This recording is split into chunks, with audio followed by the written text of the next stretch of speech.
Friend, कैसे हैं आप लोग। तो आज का हमारा टॉपिक है हार्ट। देखते हैं हार्ट क्या है।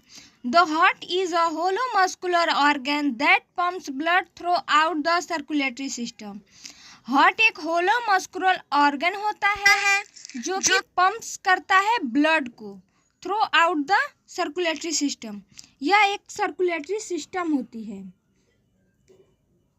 और देखते हैं, हार्ट सर्कुलेटरी सिस्टम का मुख्य ऑर्गन होता है।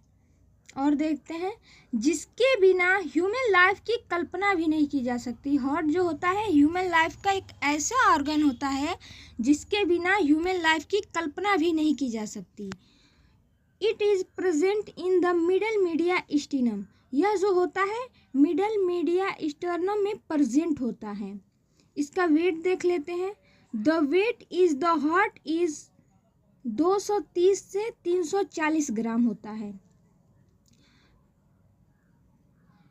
और इसकी जो आकृति होती है कोन शेप्ड या बंद मुट्ठी के आकार का होता है। यह कोन शेप्ड या बंद मुट्ठी के आकार का होता है। और अडल्ट्स में इसकी जो लंबाई होती है 10 से 12 सेंटीमीटर होती है। तो ये हार्ट के लिए बहुत ही अच्छा नोट्स है। आप लोग इसका नोट्स बना लीजिएगा और इसे याद करके जाइएगा, पेपर में लिख भी दीजिएगा, तो बहुत ही अच्छे नंबर आएंगे। बहुत अच्छा नोट्स है।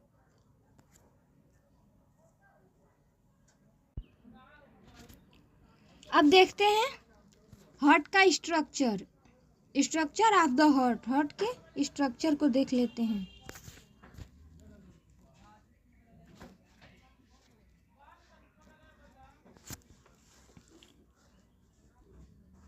यह जो होता है हमारा हार्ट होता है, ये हमारा है superior vena cava.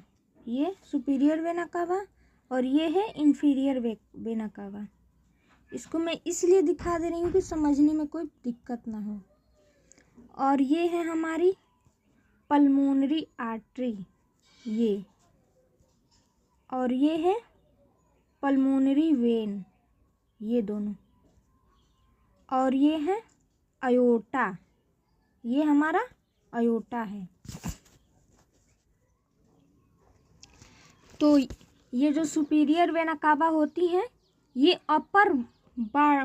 Upper body से ब्लड को लाती है। और ये जो होती है इंफीरियर वेना कावा, ये लोअर पार्ट का ब्लड ले जाती है।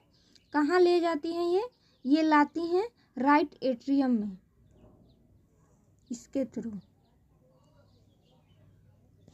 और उसके बाद से ये राइट एट्रियम के थ्रू आती हैं, ट्राइकैस्पिड वाल्व के थ्रू आती हैं राइट वेंट्रिकल में, इसमें आती हैं राइट वेंट्रिकल में। और राइट वेंट्रिकल से कहाँ जाती हैं ये जाती हैं पल्मोनरी वाल्व में। पल्मोनरी वाल्व में क्यों जाती हैं? ये इसलिए जाती हैं क्योंकि ये ब्लड जो होता है अभी डीऑक्सीजनेटेड होता है, यानी कि उसमें कार्बन डाइऑक्साइड मिला हुआ होता है। ये इसमें जाती हैं और इसके थ्रू कहाँ जाती हैं? ये लंग्स में जाती हैं। किस लिए? क्योंकि इसको ऑक्सीजनेटेड होना होता है।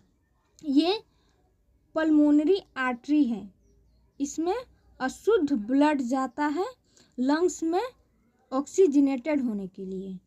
और उसके थ्रू जाने के बाद ये आती है पल्मोनरी वेन में, यानी कि इसमें।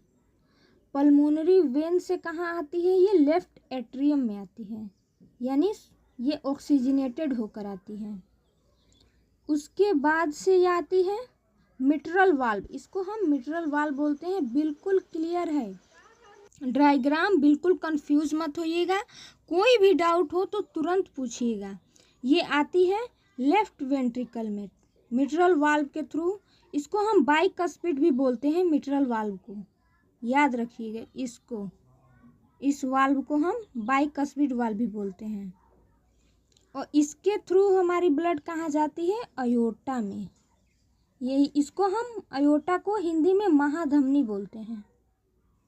ये अयोटा में जाती है। किस वाल्व के थ्रू? इस वाल्व को हम कहते हैं अयोर्टिक वाल्व। अयोर्टिक वाल्व बोलते हैं इसको।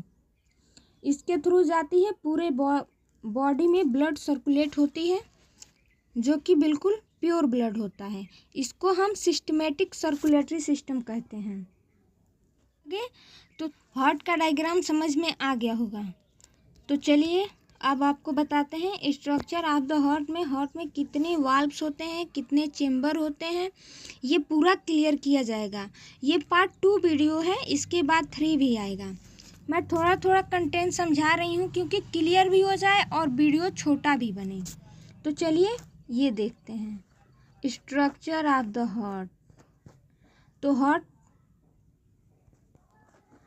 हार्ट में 2 वाल्व्स पाई जाती हैं।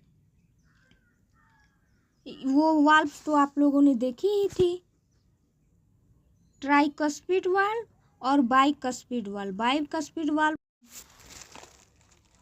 Right heart circulatory blood only lungs के कारण, जो ये इसलिए जाता है, ऑक्सीजन के लिए जाता है। पर्पज इसका क्या होता है? ऑक्सीजन होता है। ये लंग्स में, मतलब सर्कुलेटरी सिस्टम है ये। पल्मोनरी सर्कुलेशन बोलते हैं इसको हम। बिल्कुल क्लियर है, देखिए। The right heart circulates blood only through the lungs from. आपको बिल्कुल क्लियर हो जानी चाहिए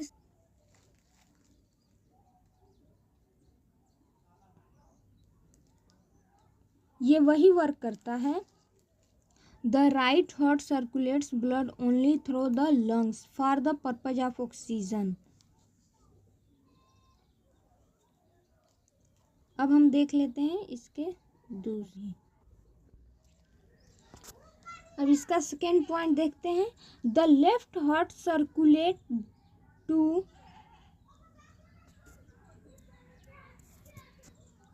blood our body.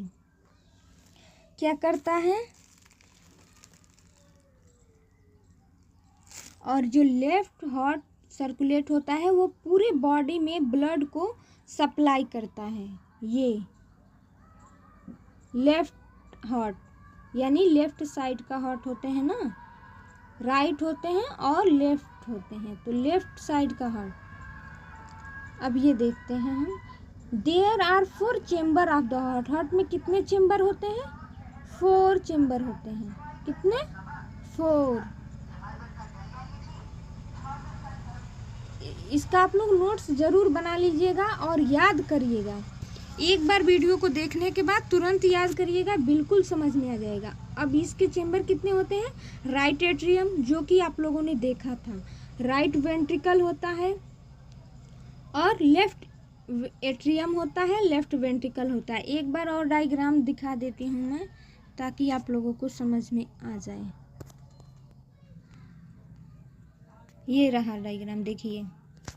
Right atrium 4 chamber बताया था ना हमने, ये रहा राइट एट्रियम, राइट वेंट्रिकल, और ये रहा लेफ्ट एट्रियम और लेफ्ट वेंट्रिकल। ये रहे 4 चेम्बर। अभी आप लोगों को और भी जानकारी देना है, इसके आगे वीडियो में दूंगी मैं। अभी के लिए मैं एक चीज़ बता दे रही हूँ आप लोग को। इसके हार्ट के टोटल 3 लेयर होते हैं। फर्स्ट लेयर होता है पेरिकार्डियम, ऐसे पेरिकार्डियम। मेरे पास स्पेस नहीं है अभी। पेरिकार्डियम होता है। सेकेंड लेयर जो होता है मायोकार्डियम होता है, और थर्ड लेयर जो होता है वो होता है एंडोकार्डियम। ये लेयर पूरा डिटेल में पढ़ाऊंगी मैं आपको। अभी के लिए वीडियो को रहने देते हैं, और पार्ट 3 में पूरा क्लियर करूंगी आपको इसके आगे का जो भी है थ्योरी। आई होप कि आप लोगों को बहुत ही अच्छा लगा होगा। अगर इसमें कुछ भी आप लोग को लगता है, डाउट रह जाता है, तो कमेंट करके ज़रूर पूछिए। और वीडियो अच्छी लगी हो तो लाइक करिए, चैनल को सब्सक्राइब करिए, बेल आइकन दबाइए। Thanks for watching this video.